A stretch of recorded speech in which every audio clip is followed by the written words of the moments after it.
السلام عليكم ورحمة الله وبركاته. أنا جبت كيس بسبوسة من السوق أهو، اللي هو دقيق السميد أهو. هنعمل بسبوسة بأحدث حاجة سألنا عليها وعرفنا من محلات البسبوسة طرية ليه عندهم. بص، اللهم صل على النبي. أدي كيس البسبوسة، وادي عندي سمنة بلدي، وعندي كوباية مية، وعندي كوباية سكر. سمنة بلدي، مفيش بقى ولا ليمون ولا في زبادي ولا في لبن، عشان اللبن بينشف البسبوسة.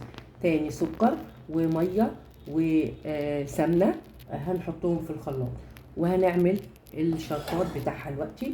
السكر اهو مش مليانة قوي اهو، وادي نحط عليها كوباية مية ونحطها على النار مجرد تغلي بس. هنعمل بسبوسة طرية واحلى من بره. انا ضربت في الخلاط الميه والسمنه والسكر، عملت لي كده، وهنحطها ونقلبها على البسبوسه زي ما انتم شايفين.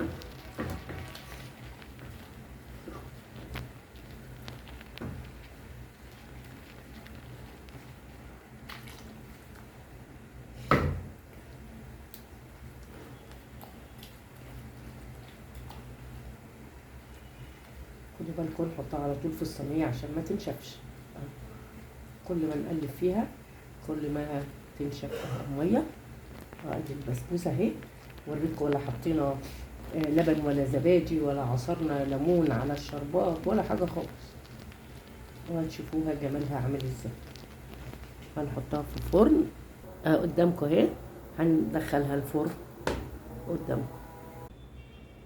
البسبوسه حبايبي طلعناها اهي من الفرن، وهنسقيها بالشربات اللي عملناه قدامكم. اللهم صل على سيدنا محمد. وهي بتشرب الشربات هتلاقي شربته على طول. بصوا حبايبي البسبوسه ما شاء الله.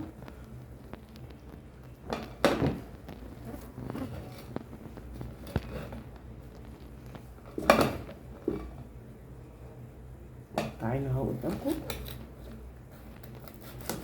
ونسيبها شويه وناكلها. والسلام عليكم.